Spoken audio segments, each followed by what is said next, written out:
Star Wars, the Clone Wars Episode 17, the Blue Shell virus, just isn't that compelling in my opinion, at least on some levels. While having a deadly virus being used in germ warfare probably isn't like a bad idea for an episode, there's also the fact that the way the episode presents the Blue Shell virus, it's such a misrepresentation of how viruses work, or at least the speed at which they work, that there's no way this would be a viable virus. Viruses propagate themselves through hosts. In this episode, we get this little short clip.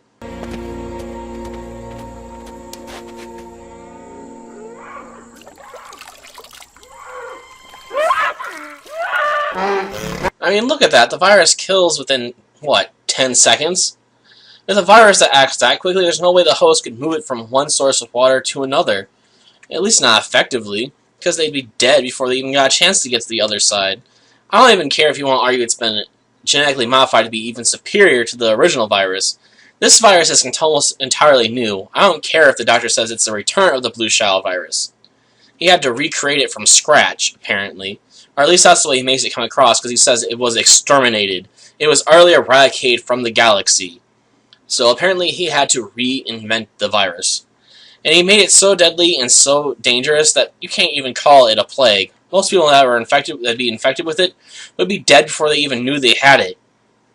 Or at least they'd know they had it, then fall over. It's a complete misrepresentation. I mean, most colds are caused by viruses. So, they shouldn't be this deadly. In fact, most viruses probably aren't deadly because it defeats the purpose of attacking a host and then having them pass it on.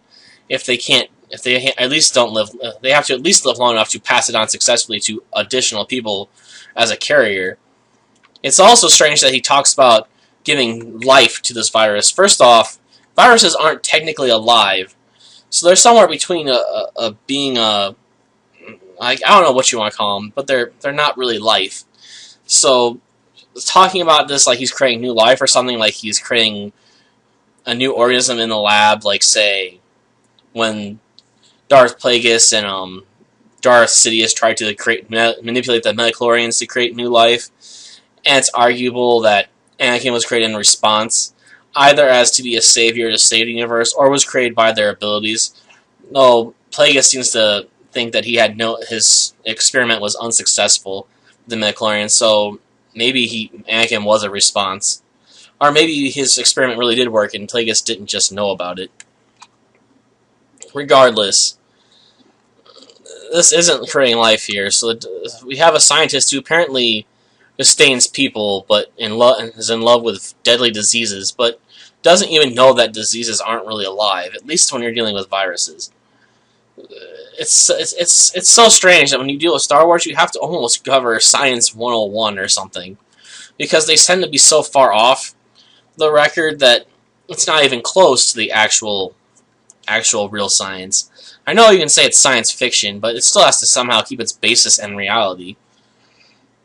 As for the planning of the episode itself, I don't get it. I mean, the Doctor catches Padme early on, because Padme, being stupid as she is, decides to go out and investigate without waiting for the Jedi or anyone to escort or protect her if things go wrong, and stumbles into a secret lab that she knows has to be filled with battle droids. And she carries just a little pistol with her. For protection, obviously. But it just seems so stupid to go on such a dangerous mission by yourself. Especially when you know you're dealing with a secret separatist lab. It's obviously going to be protected. Never mind the fact that I question how the separatists were able to build such a lab without anyone knowing about it. Even if you say it's in the swamps, you can't tell me that someone's not watching it, especially on a planet that's already been invaded and with a war going on, that they wouldn't be keeping scanners and stuff out there trying to catch any incoming ships just in case they're unfriendly. And how does one not detect ships landing in the swamps? Because they have a landing platform for that secret base that they apparently built. So how did they get the ship down there without landing it? And not to mention all the other things that had been put in there. The complex is just massive. It's like the size of a couple of houses. Maybe the size of a city block. It might be more comparable. I mean, it's a big secret base, or a secret lab, whatever you want to call it, and it somehow was built on Naboo in total secret without anyone finding out about it?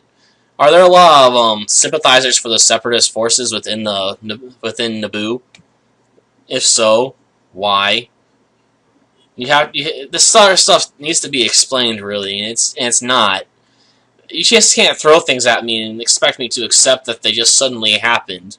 You can't use the Force as the end-all be-all excuse for incompetence.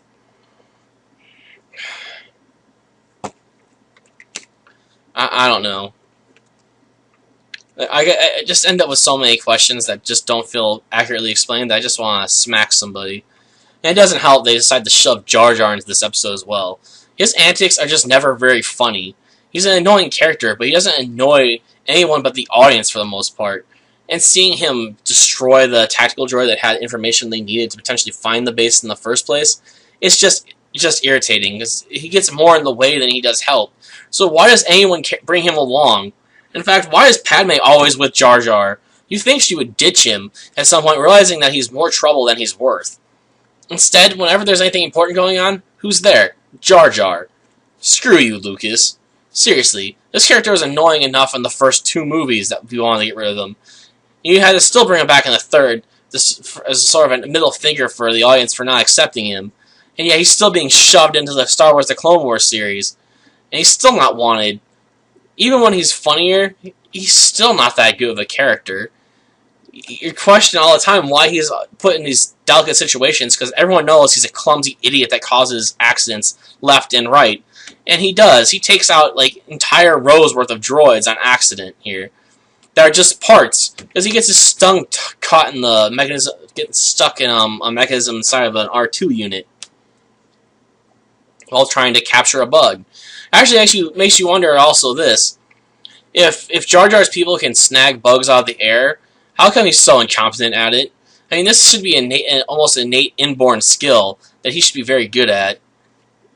And to top things off, we have the day saved again by another Gungan who's female, I guess. Yeah, probably. There's definitely a skin tone color going on that seems to indicate female, at least. I just don't get this need to include Gungans as somehow super important to the series, considering most of them seem to be stupid, or at the very least so dangerous to themselves that they're worthless. I guess you can't say the same thing about the female Gungan. She does seem to be smart enough to catch on to the virus being in the water very quickly, but she also attacks Padme and Jar Jar when they show up in their ship wearing contamination suits automatically without asking any questions first. It's just so... Well, maybe I can't really blame necessarily upset about that. Constant vigilance and all that. But even so, if you're gonna put the Jedi in a scene, you shouldn't have them upstaged by someone who's not really even a fighter. It's just something that bugs me. You have this war going on, yet the Jedi seem to be being upstaged by ordinary citizens. So why can't the ordinary citizens lead the clone armies and do most of the fighting? Why do the Jedi have to get involved in it?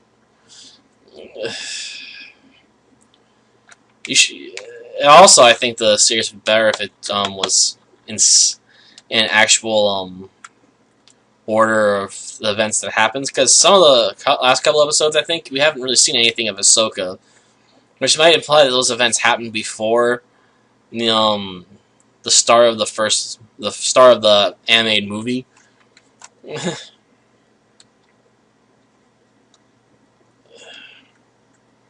I don't know.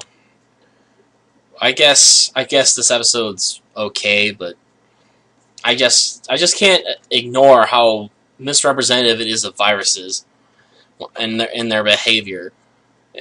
Say what you will, but they also say this virus can affect anybody. I'm not going to say that viruses can't jump from species to species, but most viruses on this planet can't do that. I mean, yes, you can see the common cold affect golden hamsters as much as it does humans, but it's not like you can really give a human FIV, feline immune.